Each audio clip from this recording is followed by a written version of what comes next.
ಆ ಚಿಕ್ಕ ತುಣುಕಲ್ಲೇ ಅಷ್ಟೊಂದು ವಿಷಯವನ್ನ ಇಟ್ಟಿದ್ದೀರಾ. ಸೊ ಇಷ್ಟು ವರ್ಷಗಳ ಜರ್ನಿ ಗತವೈಭವ ಹೇಗಾಗಿದೆ, ನಮ್ಮ ಮುಂದೆ ಹೇಗೆ ಕಾಣಿಸ್ಕೊಳ್ಳುತ್ತೆ? ಎಲ್ಲ ಪತ್ರಿಕೆ ಮಾಧ್ಯಮ ಹಾಗೂ ಸಾಮಾಜಿಕ ಜಾಲತಾಣಗಳಿಗೆ ನಮಸ್ಕಾರ. ಲೈಟ್ ಬರ್ತಾ ಇಲ್ಲ.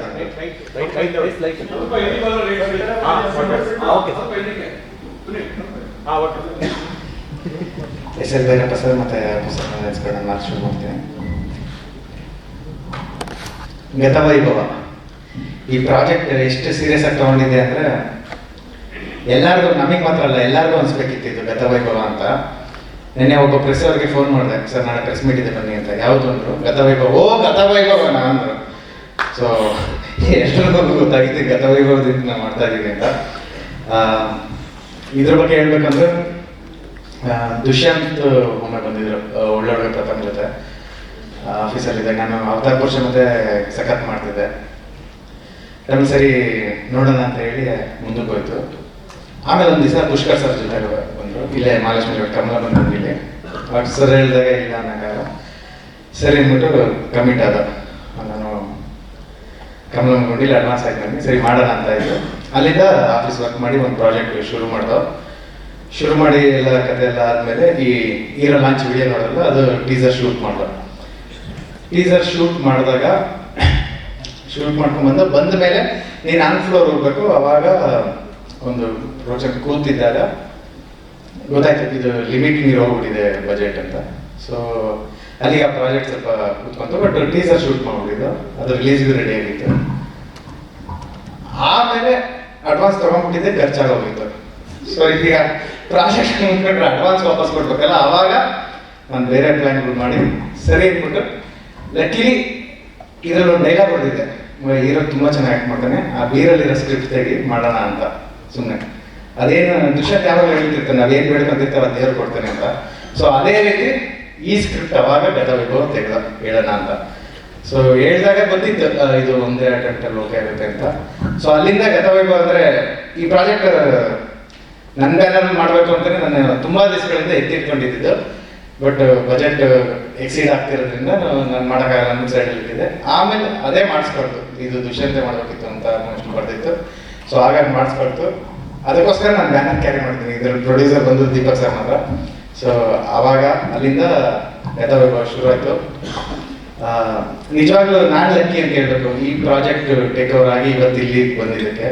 ಸೊ ನಾನು ಯೂಶಲಿ ಬಜೆಟ್ಗಳು ಅಂದರೆ ಒಂದು ಮಿನಿಮಮ್ ಬಜೆಟಲ್ಲೇ ಕತೆ ಬರ್ತೀನಿ, ಮಿನಿಮಮ್ ಇದರಲ್ಲೇ ಆಗುತ್ತೆ. ಬಟ್ ಇದು ಪೇಪರ್ನಲ್ಲಿ ಬರೆಯೋದು ಈಸಿ, ಏನು ಬೇಕಾದ್ರೂ ಬರೆಯೋದು ನಾವು. ಅದನ್ನ ತೆರೆ ಮೇಲೆ ತರೋಕ್ಕೆ ತುಂಬ ಶ್ರಮ ಆಗುತ್ತೆ. ಸೊ ಆ ಶ್ರಮಕ್ಕೆ ಬ್ಯಾನರ್ಗೆ ಮತ್ತು ಪ್ರತಿಯೊಬ್ಬರು ಟೆಕ್ನಿಷಿಯನ್ಸ್ ಕೇಳಬೇಕು. ಅಫ್ಕೋರ್ಸ್ ಇದು 4 ಸಿನಿಮಾ ಆದಷ್ಟೇ ನಮಗೆ ಆಗಿದೆ ಇದರದ್ದು ಒಂದು ಜರ್ನಿ. ಅಂದರೆ ಒಂದೊಂದು ಎಪಿಸೋಡ್ ಮಾಡ್ಬೇಕಾದ್ರೆ ನಮ್ಗೆ ಒಂದು ಫಿಲಮ್ ವರ್ಕ್ ಮಾಡೋದಷ್ಟು ಇದಾಗ್ತಿದ್ದು. ದೇವಲೋಕ ಇರ್ಬೋದು, ಅವ್ರು ಹೇಳ್ದಂಗೆ ಆ್ಯಡ್ ಶೂಟ್ ಎಲ್ಲ ನಿಂತಿತ್ತಂತೆ ಅವತ್ತು. ಹೀರೋ ಲೈಟ್ಸ್ ಎಲ್ಲ ನಮಗೆ ಬಂದಿತ್ತು. ಆ ದೇವಲೋಕನ ವಿಲಿಯಂ ಸರ್ ಕಟ್ಕೊಟ್ಟಿದ್ದ ರೀತಿ ಅದಿರ್ಬೋದು, ಅಥವಾ ಪೋರ್ಚುಗಲ್. ನಾನು ಸುಮ್ಮನೆ ಒಂದು ವಾಸ್ಕೋಟ ಎಪಿಸೋಡ್ ಬರೆದಿದ್ದೆ. ಸೊ ಅದು ಸ್ಕ್ರೀನ್ ಪ್ಲೇ ಬರೆದು ವೆಂಕಿ ಅಂತ ಸ್ಕ್ರೀನ್ ಪ್ಲೇ ಬರೆದ್ರು. ಸೊ ನಾವು ಹೋಗಿ ಅದನ್ನ ದುಷ್ಯಂತ್ ದೀಪಕ್ ಸರ್ ಎಲ್ಲರೂ ಅನುವು ಮಾಡಿಕೊಟ್ಟು ಪೋರ್ಚುಗಲ್ಲೇ ಶೂಟ್ ಮಾಡ್ಕೊಂಬಂದು. ಅಂದರೆ ಅದು ಅಷ್ಟೇ ನ್ಯಾಚುರಲ್ ಬರಲಿ ಅಂತ, ಅದೇ ಬೋಟು, ಅದೇ ಪೈರೇಟ್ ಶಿಪ್ ಹುಡುಕಿ ಆ ರೀತಿ ಎಲ್ಲ. ಸೊ ಪ್ರತಿಯೊಂದೂ ಏನು ಅಂದ್ಕೊಂಡಿದ್ದಾರೆ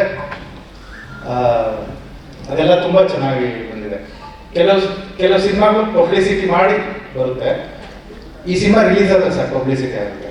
ಸೊ ನನಗೆ ಈ ಆಡಿಯನ್ಸ್ ಹೆಂಗೆ ಕಾಯ್ತಿದ್ದಾರೆ, ನಾನು ಹಂಗೆ ಕಾಯ್ತಾ ಇದ್ದೀನಿ. ಗತವೈಭವ ಆಚೆ ಬರಬೇಕು, ನಾನು ನೋಡಬೇಕು. ಒಂದ್ಸಲ ಆಡಿಯನ್ಸ್ ಜೊತೆ ಕೂತ್ಕೊಂಡು ನಾನು ನೋಡಬೇಕು ಅಂತ ನಾನು ಕಾಯ್ತಾ ಇದ್ದೀನಿ. ಅಫ್ಕೋರ್ಸ್ ಈಗ RR ಎಲ್ಲ ಮುಗಿದಿದೆ, VFX ಮಾತ್ರ ಪೆಂಡಿಂಗ್ ಇದೆ. ನಿರ್ಮಲ್ ತುಂಬ ಶ್ರಮ ವಹಿಸಿ ಮಾಡ್ತಾ ಇದ್ದಾರೆ. ಅಂದರೆ ಈ ಟೀಸರ್ ಬಂದಿದ್ದು ಪೂರ್ತಿ VFX ಅಲ್ಲ, ನಾವೊಂದು ಅರ್ಜೆಂಟಿಗೆ ಕಟ್ ಮಾಡ್ದೋ ಒಂದು ಥಿಯೇಟರ್ ಅಪ್ಲೋಡ್ ಮಾಡ್ಕೋದು. ಅದಕ್ಕೆ ಅನಿಮಲ್ಸ್ ಎಲ್ಲ ಯೂಸ್ ಮಾಡಿಲ್ಲ, ಇಲ್ಲದ್ರೆ ಇನ್ನೂ ನಮ್ಮ ಹತ್ರ ಬ್ಯೂಟಿಫುಲ್ ಶಾರ್ಟ್ಸ್ ಇದೆ. ಅನಿಮಲ್ಸ್ ಎಲ್ಲ ಅವಾಯ್ಡ್ ಮಾಡಿದ್ವಿ. ಸೊ ಆ ಕಾರಣಕ್ಕಾಗಿ ಇದು ಅವಾಯ್ಡ್ ಮಾಡಿದ್ವಿ. ಇನ್ನು ಕೆಲವೊಂದು ದೇವಲೋಕದ್ದು ಸಮುದ್ರ ಮಂಥನ ಅಂತ ಒಂದು ಎಪಿಸೋಡ್ ಬರುತ್ತೆ, ಮತ್ತೆ ಕಮಲದ ಪೋರ್ಷನ್ ಬರುತ್ತೆ. ಅಲ್ಲೆಲ್ಲ ತುಂಬ ಅದ್ಭುತವಾಗಿ ಬಂದಿದೆ. ಕಮಲ ಓಡಿಸಿರೋದಿರ್ಬೋದು, ಪ್ರತಿಯೊಂದು ಶಾರ್ಟ್ಸ್ಗಳು ಅವೆಲ್ಲ ತುಂಬ ಅದ್ಭುತವಾಗಿ ಬಂದಿದೆ. ಬಟ್ ಅನಿಮಲ್ನ ಅವಾಯ್ಡ್ ಮಾಡಿರೋದ್ರಿಂದ ಅದನ್ನ ಬಂದಿಲ್ಲ. ಮೇ ಬಿ ಟ್ರೈಲರಿಗೆ ಬರ್ಬೋದು ಅಥವಾ ಫಿಲಮಲ್ಲೇ.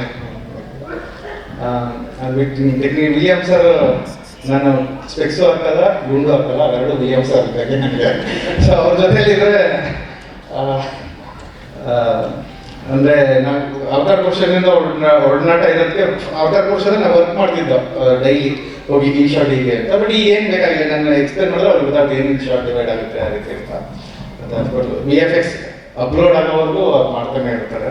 ಸೊ ಹಾಗೆಯೇ ದೀಪಕ್ ಸರ್ಗೆ ನಾನು ಥ್ಯಾಂಕ್ಸ್ ಹೇಳಬೇಕು, ಯಾಕಂದ್ರೆ ಏನೇ ಕೇಳಿದ್ರು ಡಿಸ್ಕಷನ್ ಅಂದರೆ ಪ್ರತಿಯೊಂದು ನೋವು ಮಾಡಿಕೊಟ್ಟಿದ್ದಾರೆ. ಸೊ ಅದಕ್ಕೆ ನಾನು ಧನ್ಯವಾದ ಹೇಳಬೇಕು ಇಷ್ಟಪಡ್ತೀನಿ. ಮತ್ತೆ ದೇವಣ್ಣ ಪ್ರೊಡಕ್ಷನ್ ಮ್ಯಾನೇಜರ್ ಇರೋದು, ಪ್ರತಿಯೊಂದು ಅಂದರೆ ಅನಲೈನ್ ಮಾಡಿಕೊಟ್ಟಿರೋದು, ರಾಗಣ ಆರ್ಟ್ ಡಿಪಾರ್ಟ್ಮೆಂಟ್ ಇರೋದು, ಶಿವ ಸರ್ ದೇವಲೋಕ ಸೆಟ್ ಹಾಕೊಟ್ಟಿದ್ದಾರೆ, ಮತ್ತೆ ಉಲ್ಲಾಸ್ ಕಮಲ ಪೋರ್ಷನ್ ಮಾಡಿಕೊಟ್ಟಿದ್ದಾರೆ. ಅಂದರೆ ಸ್ಟಾರ್ಟಿಂಗ್ ಒಂದು 40 ಪೋರ್ಷನ್ ಶೂಟ್ ನಾನು ಒಂದು 10 ಡೇಸ್ ಮುಗಿಸಿದ್ದ ಕೂರ್ಗು ಮತ್ತು ಬೆಂಗಳೂರಿಗೆ. ಇನ್ನ ಒಂದು 40% ಪೋರ್ಷನ್ನ 40 ಡೇಸ್ ತಗೊಂಡು ಮಾಡಿದ್ವಿ ನಾವು ಪ್ರತಿಯೊಂದು. ಅಂದರೆ ಆ ಸಿನಿಮಾ ಹಂಗೆ ಕೇಳ್ಕೊಂಡು ಹೋಗ್ತು. ತಿರ್ಗಾ ದೇವಲೋಕನ ತುಂಬ ಟೈಮ್ ತಗೊಂಡು ಮಾಡ್ದೋ, ಪೋರ್ಚುಗೀಸ್ ಈ ರೀತಿ ಒಂದೊಂದು ಎಪಿಸೋಡ್ಗಳು ಟೈಮ್ ತಗೊಂಡು ಮಾಡಿದ್ವಿ. ದೇವಣ್ಣ ಕಾಸ್ಟ್ಯೂಮ್ ಡಿಸೈನ್ ಮತ್ತು ವರ್ಷಿಣಿ ಮೇಡಮ್ ಕಾಸ್ಟ್ಯೂಮ್ ಡಿಸೈನ್ ಮಾಡಿದ್ದಾರೆ. ಅವ್ರಿಗೂ ಬಂದಿಲ್ಲ, ಅವ್ರಿಗೂ ಧನ್ಯವಾದ ತಿಳಿಸ್ತೀನಿ. ಪ್ರತಿಯೊಬ್ಬರು ಇನ್ನು ಆರ್ಟಿಸ್ಟ್ ಬಗ್ಗೆ ಹೇಳ್ಬೇಕಂದ್ರೆ ದುಷ್ಯಂತ್ ಸೇಮ್ ಇದೇ ರೀತಿ. ಅಂದರೆ ಫಸ್ಟ್ ಟೈಮ್ ಒಂದು ಆಪೋಸಿಟ್ ಆರ್ಟಿಸ್ಟ್ಗೆ ಕೇಳೋರು, ಸರ್ 3 ಥರ ಇದೆ ನನ್ನ ರಿಯಾಕ್ಷನ್, ಯಾವ ಥರದ್ದು ಬೇಕು ಅಂತ. ಸೊ ಈಗ ಆಪೋಸಿಟ್ ಆರ್ಟಿಸ್ಟ್ಗೆ ನೀವು ಈ ರೀತಿ ಮಾಡ್ತಾರಲ್ಲ, ಇವೆರಡು ಬಿಟ್ಟು ಈ ರೀತಿ ಮಾಡಿ ಅಂತ ಹೇಳೋರು. ಅಂದರೆ ಈ ಜರ್ನಿ ಒಂದು 4 ಇಯರ್ಸ್ ಜರ್ನಿ ನಮ್ಮದು ಗತವೈಭವ. ತುಂಬ ನ್ಯಾಚುರಲ್ ಆರ್ಟಿಸ್ಟ್ ನಾನು ವರ್ಕ್ ಮಾಡಿರೋದ್ರಲ್ಲಿ ತುಂಬ ನ್ಯಾಚುರಲ್ ಆಗಿ ಆ್ಯಕ್ಟ್ ಮಾಡ್ತಾರೆ. ಮತ್ತು ಭಾಷಾ ಸ್ಪಷ್ಟನೆ ಅವ್ನು ತುಂಬ ಚೆನ್ನಾಗಿದೆ. ಮತ್ತು ಒಂದು ವಾಯ್ಸ್ ಏರಿಳಿತ ಅವೆಲ್ಲ ತುಂಬ ಸ್ಪಷ್ಟವಾಗಿದೆ. ಸೊ ಪ್ರೊಡ್ಯೂಸರ್ ಹೇಳಿದಂಗೆ ಅವ್ರಿಗೆ ನ್ಯಾಷನಲ್ ಅವಾರ್ಡ್ ಬರಲಿ ಅಂತ ಕೇಳ್ಕೊತೀನಿ. At the same time Ashika Ranganath, Ashika ಬಗ್ಗೆ ಹೇಳ್ಬೇಕಂದ್ರೆ ಮೇ ಬಿ ಫ್ಯಾಮಿಲಿ ಥರ ಆಗಿದ್ದಾರೆ. ಅವತಾರ್ ಪೋರ್ಷನ್ ಮೇ ಬಿ ಒಂದು 7 ಇಯರ್ಸಿಂದ ನಾವು 2 ಕಿಲೋಮೀಟ್ರ್ 7 ಇಯರ್ಸಿಂದ ಒಂದು ಜರ್ನಿ ಆಗಿದೆ. ಯಾವ ಡೈರೆಕ್ಟ್ರು ಹೀರೋಗಿ ಮಾತಾಡಲ್ಲ, ಸಿಸ್ಟರ್ ಥರ ಆಶಿಕಾ ನನಗೆ. ಥ್ರೂಔಟ್ ಅವ್ರಂದ್ರೆ ಅವರು ಅಂದ್ರೆ ಅವ್ರ ಪೇರೆಂಟ್ಸ್ ಜೊತೆ ನಾನು ಮಾತಾಡೋದಾಗಿರ್ಬೋದು, ಅಥವಾ ಥ್ರೂಔಟ್ ಆಗಿ ಬಂದಿರೋದ್ರಿಂದ ನಾನು ಸೆಟ್ಟ ಜಗಳ ಅಂತ ಮಾಡಿದ್ರೆ ಗತವೇ ಇರೋದ್ರಲ್ಲಿ ಮಾತ್ರ ಅಷ್ಟೇ. So very sweet. ಅಂದರೆ ಆ್ಯಕ್ಟಿಂಗ್ ಬಿಟ್ಟು ಅಂದರೆ ಏನೇ ಸಿನಿಮಾದ ಡಿಪಾರ್ಟ್ಮೆಂಟ್ ಏನೇ ವಿಷಯ ಇದ್ರೂ ಡಿಸ್ಕಸ್ ಮಾಡ್ತೀವಿ. ಅವತಾರ ಪುರುಷದಿಂದ ಎಲ್ಲದಕ್ಕೂ ಅವರು ಸಪೋರ್ಟಿವ್ ಆಗಿದ್ದಾರೆ. Thank you Ashika. At the same time ನಾನು ಡೈರೆಕ್ಟರ್ ಆಗಿ ಆಶಿಕಾಗೂ ಇದಕ್ಕೆ ನ್ಯಾಷನಲ್ ಅವಾರ್ಡ್ ಬರಲಿ ಅಂತ ಕೇಳ್ತೀನಿ. ಅಂದರೆ ಸುಮ್ಮನೆ ನಾನು ಮಾಡೋ ಮೂವಿಗೆಲ್ಲ ಎಲ್ಲ ಆರ್ಟಿಸ್ಟು ಬರಲಿ ಅಂತ ಕೇಳ್ಕೊತೀನಿ, ಅವ್ರಿಗೆ ಬರಲಿ ಅಂದ್ರೆ ನನಗೆ ಬರಲಿ ಅಂತ ಕೇಳ್ಕೊತೀನಿ. ಬಟ್ ಇದರಲ್ಲಿ ಅವರು 100% ಆ ಎಫರ್ಟ್ ಇದೆ. ನಾವು ಈಗ ಮೊನ್ನೆ ಇಡೀ ಸಿನಿಮಾ ರೀರೆಕಾರ್ಡಿಂಗ್ ಕಂಪ್ಲೀಟ್ ಆಗಿದೆ. ಮೊನ್ನೆ ನೋಡ್ಬೇಕಾದ್ರೂ ಜೋಡ ಫ್ರೆಂಡ್ ಒಬ್ರು ಬಂದಿರೋ ನೋಡ್ತಾ ಒಂದು ಸೀನ್ ಬಂದ ಚೇರಿಂದ ಎದ್ಬಿಟ್ರು ಅವರು. ಅಂದ್ರೆ ಅಷ್ಟು ಅವ್ರದ್ದು ಪರ್ಫಾರ್ಮೆನ್ಸ್ಗಳೆಲ್ಲ ಮೈ ಜುಮ್ ಅನ್ನೋದು ಅಥವಾ ಏನು ನಿಲ್ಸಿ ಇಲ್ಲಿಗೆ ನಾನು ನೋಡೋಕ್ಕಾಗಲ್ಲ ಮುಂದೆ ಆ ರೀತಿ ಒಂದಷ್ಟು ವಿಷಯಗಳು ಬಂದಿದೆ. ಸೊ ಅದರಿಂದ ಸಿನಿಮಾ ಮೇಲೆ ನಂಬಿಕೆ ಇದೆ. ಟು ಬಿ ಫ್ರ್ಯಾಂಕ್ ಅಂದರೆ ಪ್ರೊಡ್ಯೂಸರ್ ಹೇಳ್ಬೋದು, ನಾವು ಇದನ್ನು ಪ್ಯಾನ್ ಇಂಡಿಯಾ ಅಂತ ನಾವು ಟ್ರೀಟ್ ಮಾಡಿಲ್ಲ, ಒಂದು ಒಳ್ಳೆ ಕನ್ನಡ ಸಿನಿಮಾ ಅಂತ ಟ್ರೀಟ್ ಮಾಡಿದೆ. ಬಟ್ ಯಾರ್ಯಾರು ಫುಟೇಜಸ್ ನೋಡಿದ್ರು ಫಸ್ಟ್ ನಾವು ತಗೊಂಡೋಗಿ ಏನೇಕ್ ಆಗಿರ್ಬೋದು, ಅಲ್ಲಿಂದ ಡಬ್ಬಿಂಗ್ ಸುರೇಶ್ ಅವ್ರಿರ್ಬೋದು, ಎಲ್ಲರೂ ನೋಡಿದವರು ಇಲ್ಲ ಇದು ಪ್ಯಾನ್ ಇಂಡಿಯಾ ಪ್ರಾಜೆಕ್ಟ್ ಆಗಬೇಕು. ಪ್ಯಾನ್ ಇಂಡಿಯಾನೇ ಸಿನಿಮಾ ಎಲ್ಲ ಕಡೆ ಹೋಗ್ತೀವಿ ನಾವು, ಕನ್ನಡ ಮತ್ತು ತೆಲುಗು ಮಾತ್ರ ಕಾನ್ಸಂಟ್ರೇಟ್ ಮಾಡ್ತಾ ಇದ್ವಿ. ಸೊ ಆಗಬೇಕು ಅಂತ ಅವ್ರ ಆಸೆ ಪಡ್ಕೊಂಡ್ರೆ. ಸೊ ಅದಕ್ಕೆ ಮತ್ತೆ ಪ್ರೊಡ್ಯೂಸರ್ ನೀರು ಇರ್ತಂದ್ರೆ ಸೊ ಹಾಗಾಗಿ ನಾವು 2 ಲ್ಯಾಂಗ್ವೇಜಲ್ಲೂ ರಿಲೀಸ್ ಮಾಡ್ತಾ ಇದ್ದೀವಿ. ಇಲ್ಲ ಅದು ಕಣ್ಣು ಹುಡುಗಿರಿ.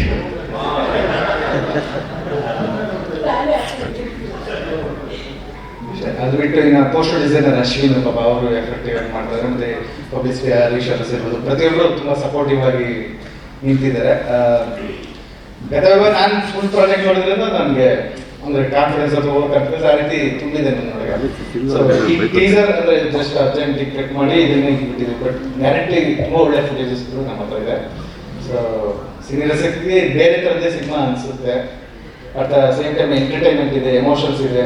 ಆಚೆ ಬರ್ತಾ ಒಂದಷ್ಟು ಮಾತಾಡ್ತಾರೆ, ಆಚೆ ಬಂದಮೇಲೂ ಸಿನಿಮಾ ರಿಪೀಟ್ ಆಡಿಯನ್ಸ್ ಕೇಳೋಂಥ ಸಿನಿಮಾ ಅನಿಸುತ್ತಿದೆ. ಸೊ ನಂಗೆ ತುಂಬ ನಂಬಿಕೆ ಇದೆ, ಗೆಲ್ಬೇಕು ಈ ಸಿನಿಮಾ. ಸೊ ಈ ಟೀಸರ್ ಒಂದು ಅಗಳು ಅನ್ನೋದು ಅರ್ಧ ಅಷ್ಟೇ, ಒಂದು ಅಗಳು ಇಲ್ಲ ಅಂತ ಅಷ್ಟು ಕಾದಿದೆ ಸಿನಿಮಾದಲ್ಲಿ. ಎಫೆಕ್ಟ್ಸ್ ಆಗಿರ್ಬೋದು, VFX ಆಗಿರ್ಬೋದು, ಹಾಗೂ ಪರ್ಫಾರ್ಮೆನ್ಸ್ ಆಗಿರ್ಬೋದು, ವಿಜೃಂಭಣೆ ಆಗಿರ್ಬೋದು ಅಂತ ಹೇಳ್ತಿದ್ದೀರಾ. ಸೊ ಸಿಂಪಲ್ ಸುನಿಯವರಲ್ಲ, ಇನ್ನೊಂದು ಎಕ್ಸ್ಪೆನ್ಸಿವ್ ಸುನಿಯವರು ಅದು ಹೇಳೋಕ್ಕೂ ಹೆದರ್ಕೊಂತ ಇದ್ದಾರೆ. Okay, thank you sir. Thank you. ಬಂದಿರೋ ಎಲ್ಲ ಪತ್ರಕರ್ತರಿಗೆ ಎಲ್ಲರಿಗೂ ಧನ್ಯವಾದಗಳು. Thank you.